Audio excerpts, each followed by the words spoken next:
In today's video, we have lots of NHL news and rumors around the league to take a look at. We have another scratch today from Matvei Michkov. Big update on an injury regarding Brock Boeser, who took an illegal hit from Tanner Jeannot the other night. Fabbro is on waivers.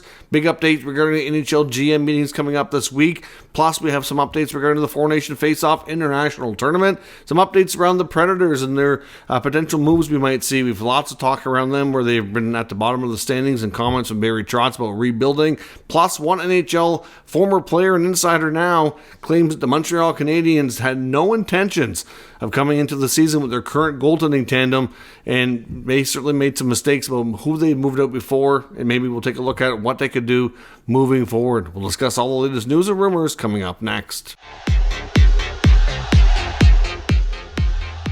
So welcome back to another video here at Top Shelf Hockey. As I mentioned, we have lots to talk about here today. Let's start first with the news from the NHL waiver wire. I did put out a short video on this earlier today, but in case you missed it, the Nashville Predators today have veteran defenseman Fabbro on waivers. Now, he's a younger veteran, 26 years of age, former first-round pick back in 2016.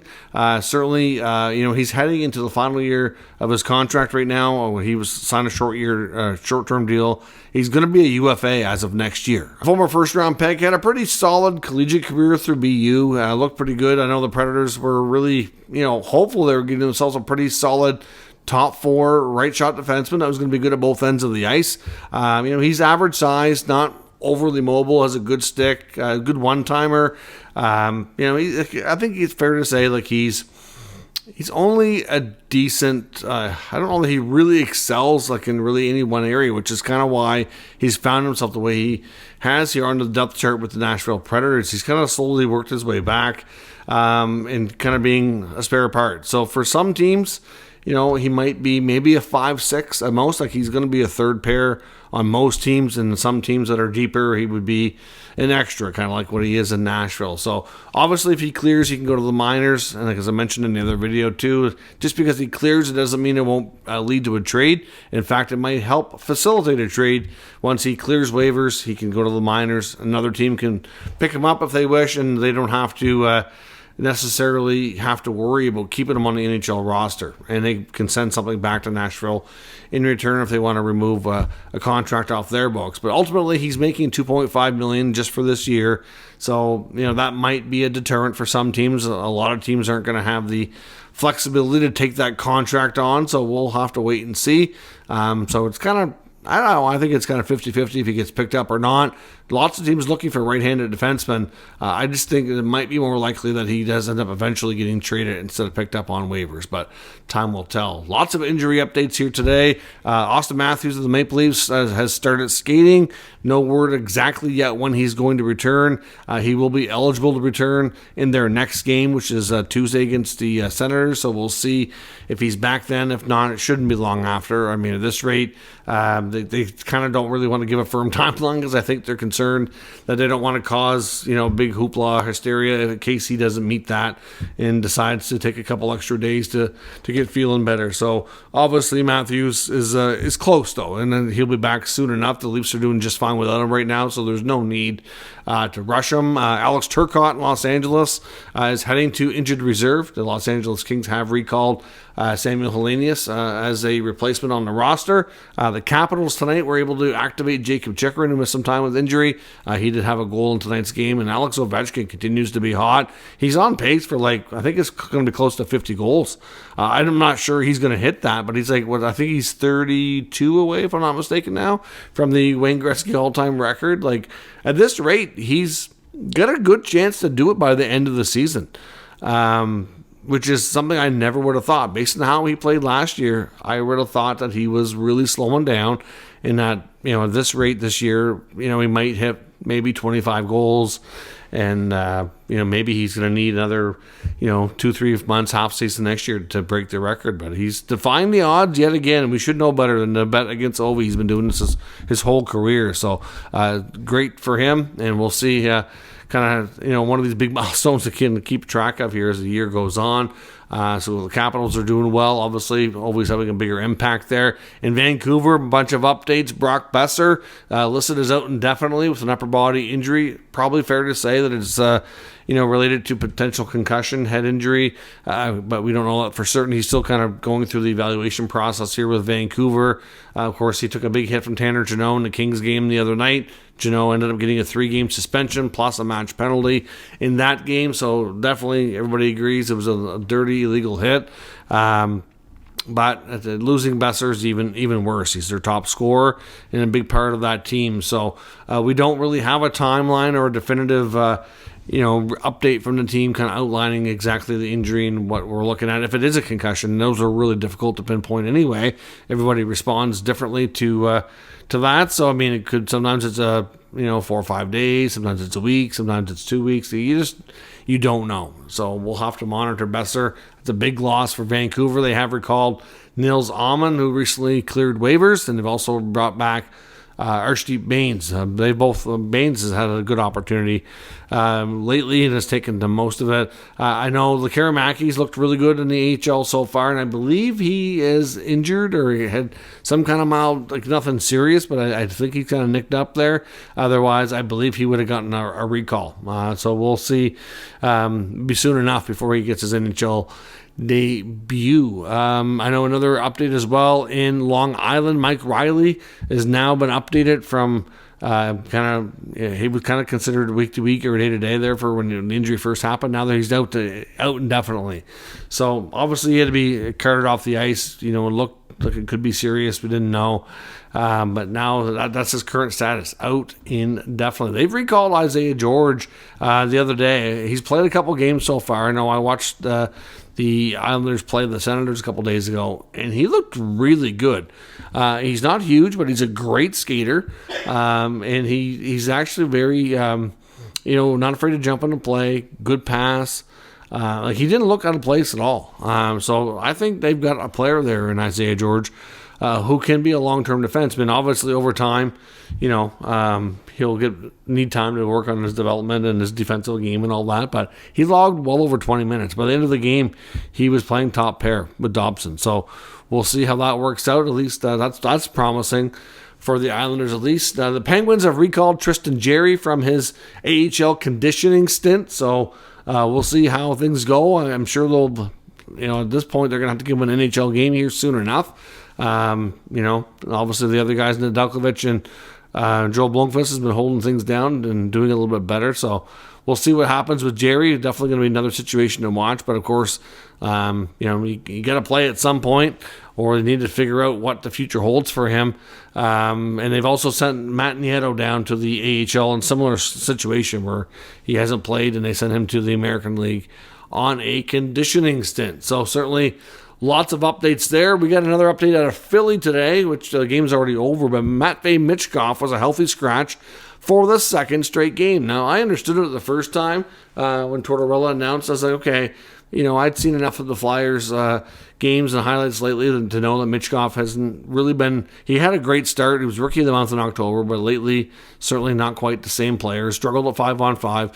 Maybe it's not bad to give him a little bit of a, just a small break, mental reset. Watch a game or two, ideally one, and just kind of get back at it. And, of course, they won that game. We know coaches don't like to mess with a winning lineup. That sometimes can be problematic in situations like this. You don't really think you're justified keeping them out longer, but at the same time, you don't want to mess with something that just worked. Now, they ended up coming back today, battled the Florida Panthers, and actually lost in a shootout. So I'm sure Michkov will get back in next game. Considering he went to 3-on-3 overtime in a shootout, even if his 5-on-5 game hasn't been great, it's one of those great examples where his skill set could have been, well served in that situation. So, in all honesty, I get it, but I don't get it. I mean, sometimes you get a lot of young guys like this play through it. He's got loads and loads of talent. They will figure it out. Sometimes you just need to be, you need to teach them about the mistakes, but sometimes you don't want to harp on it too much. Sometimes you got to give them a little bit of freedom in play, I think. So I would really hope that Michkov would get back in the lineup the next game. I think 2 games is more than enough of a reset here for the young player. Now, we got GM meetings coming up here as well. Of course, usually happens right around Hockey Hall of Fame weekend, which is going on this weekend here. Of course, the class of 2024 getting their inductions, and the meetings coming up here after Remembrance Day. I know Elliotte Friedman on Headlines tonight were talking about some of the topics that they're looking at.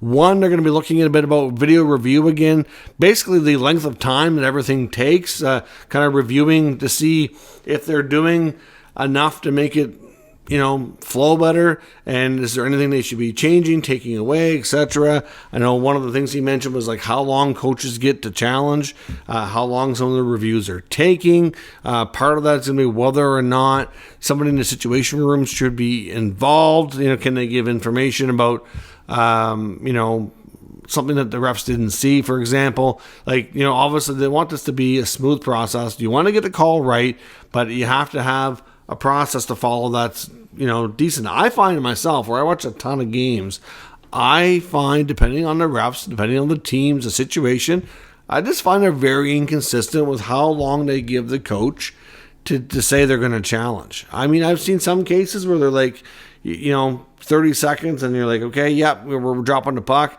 And other times you're like, would you go to center ice and drop the puck? Like, it's been like 2 minutes. If they can't get an answer from their video coach before that, they don't deserve to have that long. It's basically like an extra timeout. I don't think it's right. So that's certainly something that's being looked at. And Friedman believes as well that for some GMs, it's still a hot enough topic that they're going to be talking again about how to handle playoff rosters. That means salary cap or lack thereof in the playoffs, which allows teams to, stash players in LTIR and then load up in the playoffs because there is no cap. So again, that is going to be on the table of discussions here. So we'll see where that goes. Of course, for the Four Nation Faceoff tournament coming up this year or this season, going to be in February. I know Elliotte Friedman confirmed tonight that all rosters by all the countries involved, so Canada, US, Sweden, and Finland, have to be submitted by December 2nd, and they will all be revealed publicly on December the 4th. So earlier in the day, we're going to get the Swedish and Finn teams first, so that those announcements can be made for when they're more like in prime time, so early evening. In Europe, of course, from Europe to North America, there's, depending on where you're at, with the bulk of hockey fans, I know on the East Coast, depending on where, if you're like Eastern or Atlantic time, you're going to be like, 5 to 6 hour difference. So, we're probably going to get that, I would imagine, early afternoon here. And then in prime time here in North America, you'll get Canada and the U.S. roster. So obviously they'll make a big deal about the reveal. So December the 4th, if you want to mark your calendars, that's when we're going to find out. Of course, I've recently done videos projecting who I think is going to be on Canada and the American team. I do intend at some point to get to a video here for the European teams.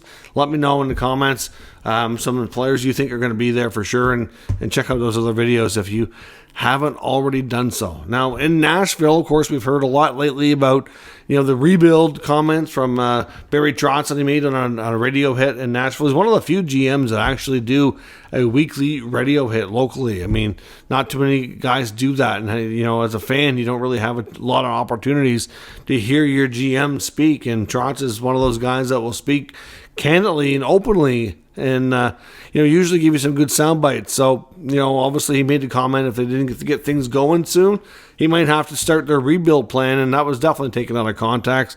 I think what he really meant, and after hearing enough of reports on this the last couple of days, essentially I think we could see a couple of things. One, we got Fabbro on waivers, that's part of it. Secondly, I think we could see a big name, long-term deal type of player get healthy scratched. If they're not playing well, whether it's, Stamkos, Marchessault, I don't know, any of those guys. Forsberg, I don't know. I'd have to look through and see who might deserve it the most. I'm not really sure, but they could do a health bomb on one of those guys. That really sends a message loud and clear. That's a possibility. And it seems like Trotz is pretty open to getting maybe some more playing time and opportunity for some of his younger guys. They have some young players that are down doing well in Milwaukee in the AHL. I think he'd like to give an opportunity to. And if the veteran guys that are making the big money aren't going to get the job done, maybe they will. So I think this was comments were more about sending a message to the veteran guys and the big money guys to get going, or they're going to have to make some more drastic, measures, which only makes sense. But as far as trades go, they're definitely looking for a number 2 center. That is by far Barry Trotz's number 1 on his wish list, and we'll have to see where things go from there. So obviously, of all the players they've brought in, it's funny though because they've moved on from a bunch of centers in recent years, like Johansson and Duchesne. So clearly, they probably wouldn't mind having Matt Duchesne back. I know that the contract wasn't favorable; he had a hard time living up to it. They also were looking for a culture shift there as well, but ultimately, he's done really well in Dallas. I must say, it doesn't appear to be any issues there, and he's well earning his contract. So. Well, I wonder if they have any regrets on that one. Now, of course, in Montreal, I want to talk about their goaltending.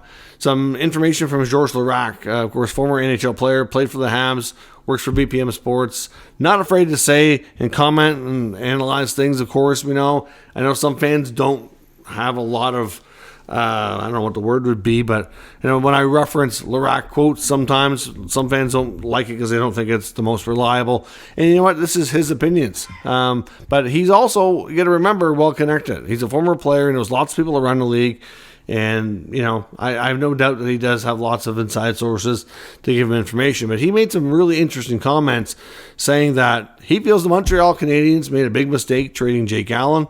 And that at this point, if they could have Jake back and have him as a duo in the tandem here between him and Montembeault between the pipes, and they could have had a chance to maybe keep him and maybe move Primo instead, I think they're kind of having some remorse on that, and they not thrilled. Obviously Jake's done well with the Devils. He certainly wasn't part of the problem. I don't think anybody thought that. But it's like you have to give your younger goalies a chance to sink or swim and see what you have. But he also says, this is the really interesting part, is that even though they traded Jake at last year's deadline, they had no intentions of coming into this season with Montembeault and Primo as your goaltending tandem. They had their eye on somebody else, and obviously things never materialized. So, who could that be? They were heavily rumored to be involved in the Yaroslav Askarov trade that went down when the Nashville Predators sent him to the San Jose Sharks. So I do kind of wonder if maybe he was their guy. I think as soon as Saros' contract was announced, you had to think that teams were interested in this guy, right? That's the first thing that came to my mind was, oh man, Askarov's probably getting traded, or he's going to want to be, right? And that ended up going down that way. But at this rate, their goalies, you have to wonder too. Some people might think that they made a mistake extending Montembeault on a multi-year deal as well. But in all honesty, I don't really think he's, the problem. I just think that Montembeault, I think, has a better chance than Primo right now of being a, goalie into the future for the Canadiens. I don't think that at this rate that the goalie of the future, we'll call him, is on the roster right now. He's not. To be honest, I don't think he is. So if they have a veteran goalie like Jake to work with Montembeault and kept him for another year or two, that's great. Maybe Montembeault becomes a little bit better. He can be a stopgap to kind of help you get through this rebuild. Have a decent career.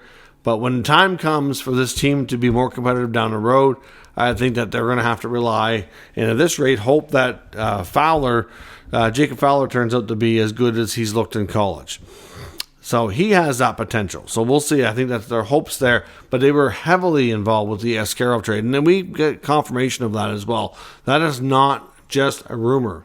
Numerous insiders confirmed that they were probably the team that are having the most conversations around that goalie outside of the Sharks, of course, who got the deal done. So really, were they intending on trading Primo this summer and just never found their deal to bring in a veteran or another guy to work with Montembeault? That's kind of what the impression I get from all these comments. That when he says that their intention was to never come back with his tandem, but it doesn't sound like Montembeault was on the block either. Right? It sounds like they wanted somebody to work with Montembeault. Now, with the regrets around Jake, was it really Askarov, or was that more of a situation where they didn't expect him to be available, he became available, and then they kind of pivoted after not getting something else done? Were they looking at another veteran guy? because clearly that, based on the rationale of losing Jake and regretting it, would make more sense, right? So, I don't know, look around the, proven veteran goalies around the league that could have been available. Were they involved there? Was it John Gibson? I know they were heavily linked to Trevor Zegras in Anaheim. What could it have been a bigger deal? I don't know. Makes you wonder. But I have to think, based on these comments, that a Caden Primo trade was something they heavily considered, wanted to do, and at this rate, probably be very open to it if they can bring back another veteran goalie to work with Montembeault for a few years as a stopgap tandem until they can hopefully turn Jacob Fowler into the number one. I think long term, that makes the most sense, but they need another veteran guy to work with Montembeault to get through the next, the end of this rebuild until the beginning of the competitive window, and then hopefully have Fowler come in and take over. I would think that has to be the strategy, but we'll see what happens. Let me know your thoughts on all of today's news and rumors down in the comments. We'll discuss further. If you're new to the channel, of course, make sure you subscribe and stick around. We'll keep you up to date with the latest news, rumors, and analysis of all 32 NHL teams. Thank you for watching. I'll catch you next time.